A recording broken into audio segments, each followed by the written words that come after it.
عورت کی آواز کا پردہ ہے۔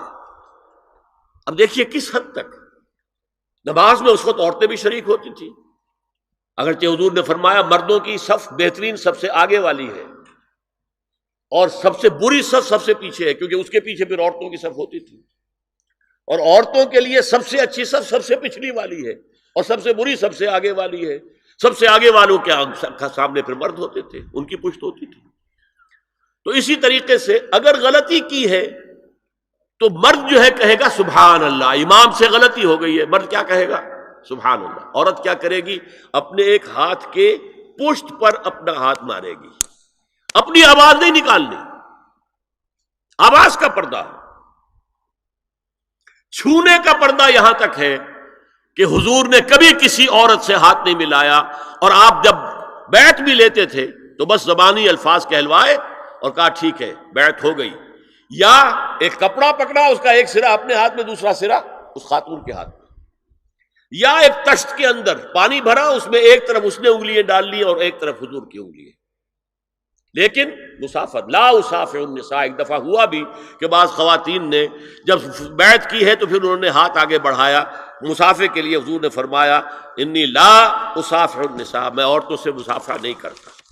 اسلام میں پردے کتنے ہوئے؟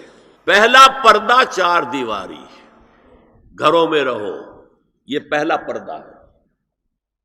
جیسے ڈیفنس لائنز ہوتی ہیں نا فوج کی، یہ فرسٹ ڈیفنس لائن، سیکنڈ ہے، تھرڈ ہے، پہلی کو عبور کر کے کوئی آ جائے تو سیکنڈ ہے، سیکنڈ سے گزرے تو پہلا پردہ 4 دیواری، اس میں محرم آئے گا۔ اب دیکھیے اسی پر ہماری تہذیب استوار ہوئی، اسی پر ہمارا آرکیٹیکچر بنا،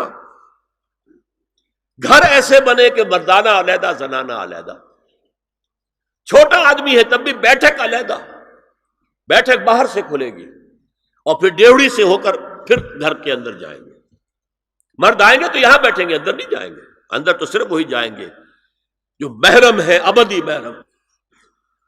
دوسرا پردہ ستر، گھر کے اندر جو محرم آ گئے ہیں ان کے سامنے چہرہ تو کھلے گا، باقی جسم کا کوئی حصہ بھائی بہن کا نہیں دیکھ سکتا، اور باپ بیٹی کا نہیں دیکھ سکتا، بیٹا ماں کا نہیں دیکھ سکتا، یہ ستر۔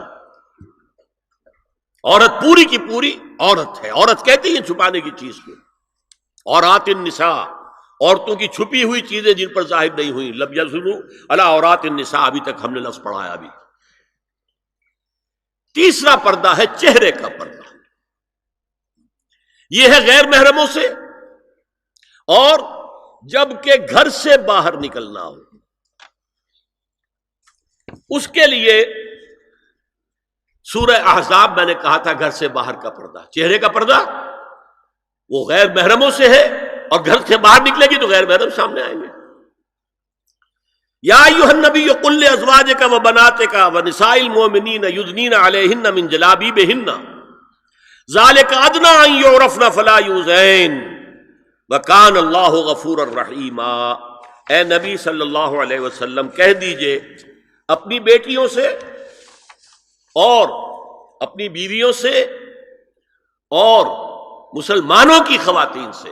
اب دیکھیے یہ سورہ احزاب ہی میں ہو رہا ہے، شروع میں یا نساء نبی سے بات چلی، استیزان بھی صرف نبی کے گھر میں داخل نہ ہو اذن کے بغیر، آگے چل کر سورہ احزاب ہی میں عام بھی کر دیا، قل لازواجک وبناتک ونساء المؤمنین، کہہ دیجئے اپنی بیویوں سے، اپنی بیٹیوں سے اور اہل ایمان کی خواتین سے، یدنین علیہن من جلابیبہن، کہ وہ اپنے چہروں کے اوپر اپنی جلباب کو لٹکا لیا کریں، چہرہ چھپ جائے۔ اب اس کی تفسیر میں چاہتا ہوں کہ آپ کو جو مختلف مفسرین نے کی ہے وہ آپ کے سامنے میں رکھوں۔ حضرت عبداللہ ابن عباس نے اس آیت کی جو وضاحت فرمائی ہے اسے حافظ ابن کثیر نے اپنی تفسیر میں اس طرح نقل کیا ہے، اللہ نے مسلمان عورتوں کو حکم دیا ہے کہ جب وہ کسی کام کے لیے گھروں سے نکلیں تو اپنی چادروں کے پلو اوپر سے ڈال کر اپنا منہ چھپا لیں اور صرف ایک آنکھ کھلی رکھیں، دونوں آنکھیں بھی غلط ہیں۔ ہمارے ہاں برقع کیوں بنا تھا؟ دیکھیے چادر میں عورت لپٹی ہوگی، اس کا ہاتھ جو ہے اس چادر کو سنبھالنے میں آکوپائی ہو جائے گا.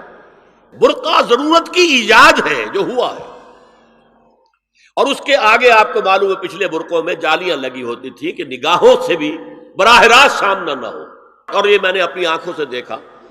انقلاب ایران کے بعد جو حاجی آئے ایران سے، ان کو جو میں نے دیکھا ہے، اس طرح چادر میں ملبوس عورتیں ہوتی تھی، لمبی سی چادر، ایک ہاتھ سے اس کو اس طرح پکڑا ہوا ہے اور صرف ایک آنکھ کھلی ہے، دوسری نہیں. میں نے شروع میں کہا تھا ہمارے نزدیک اسلام دین ہے، صرف مذہب نہیں. اسلام قرآن اور سنت دونوں پر مبنی ہے، صرف قرآن پر نہیں. اسی میں ایک اضافہ کیجئے اس بات کا کہ حضور نے کئی حضرات سے یہ کہا، کہیں وہ رشتہ کر رہے تھے، کہ آپ نے ایک نظر دیکھ لیا ہے. اب اگر یہ ایک نظر دیکھنا اس کی اتنی اہمیت ہے تو اس کا کیا مطلب ہے؟ اگر تو صورتحال یہ ہوتی کہ ہر وقت چہرہ کھلا ہے، آ رہے جا رہے، تو ایک نظر دیکھنے کی کیا ضرورت ہے؟ وہ تو دیکھا دکھایا ہے. زمانہ آیا ہے بے حجابی کا، عام دیدار یار ہوگا. سکوت تھا پردہ دار جس کا، وہ راز اب آشکار ہوگا. تو ظاہر بات ہے وہاں پردہ ہو گیا تھا، تبھی تو تھا نا کہ ایک نظر دیکھ لو. آپ نے پوچھا ایک صحابی سے کہ رشتہ کہاں کیا؟ وہاں کیا ہے. تم نے ایک نظر دیکھ لیا ہے. اس خاندان کی آنکھوں میں کچھ نقص ہوتا ہے، دیکھ لو. بس ایک نظر دیکھنا ہے، اس کی اجازت. تو یہ اجازت ہونا اس کا خود ثبوت ہے کہ عام حالات میں عورت جو ہے وہ دکھائی نہیں دیتی تھی، بلکہ وہ پردے میں رہتی تھی. مسلمان جدید تعلیم یافتہ دانشوروں کی منافقت، وہ کہتے ہیں یہ پردہ وردہ سب مولویوں کی ایجاد ہے. کبھی کہہ دیتے ہیں یہ تو ہندوستان میں راجپوتوں کا پردہ ہوتا تھا تو مسلمانوں نے یہاں یہ پردہ ایجاد کر لیا. میں نے دیکھا ہے عرب کی بدو خواتین کو مکے سے مدینے جاتے ہوئے نظر آتی ہیں. ایک خاتون اونٹ کی پوری قطار لے کر جا رہی ہے، ہاتھ میں لاٹھی ہے، پورا مکمل پردہ، چہرہ چھپا ہوا، آنکھوں کے اوپر بھی کوئی انہوں نے وہ حجاب سا بنایا ہوتا ہے خاص چھجا سا، اور ہاتھوں میں دستانے، پاؤں میں جرابیں. یہ کون سے راجپوتوں کا پردہ سعودی و عرب کی جو ہے ریگستانوں میں پہنچ گیا. بدو جب آتے ہیں اپنی عورتوں کو اسی حال میں لے کر آتے ہیں، اور ان کا یہ ہے کہ وہ احرام کا معاملہ بھی یہ ہے کہ یہاں چھجا بنا کر آگے چادر لٹکا لیتے ہیں، صرف چہرے سے مس نہ کرے بس.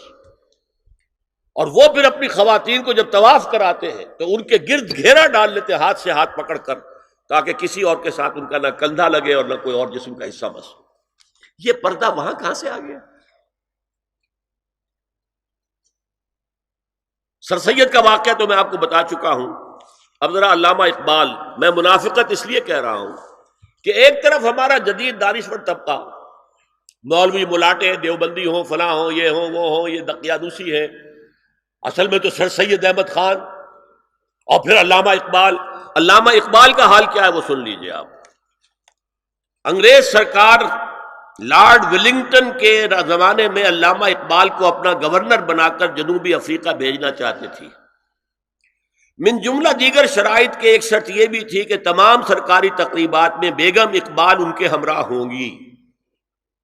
علامہ اقبال نے یہ کہہ کر اس پیشکش کو ٹھکرا دیا، بے شک میں گناہ گار مسلمان ہوں اور اعمال کے اعتبار سے مجھ سے بہت سی کوتاہیاں سرزد ہوتی ہیں، تاہم میں اتنا بے غیرت نہیں ہوں کہ محض ایک سرکاری عہدے کی خاطر اپنی بیوی کو بے پردہ کر دوں. هي الحلقات تحفظني بآيات من القرآن، هي الحلقات تملأني بحب المصطفى العدنان، هي الحلقات تحفظني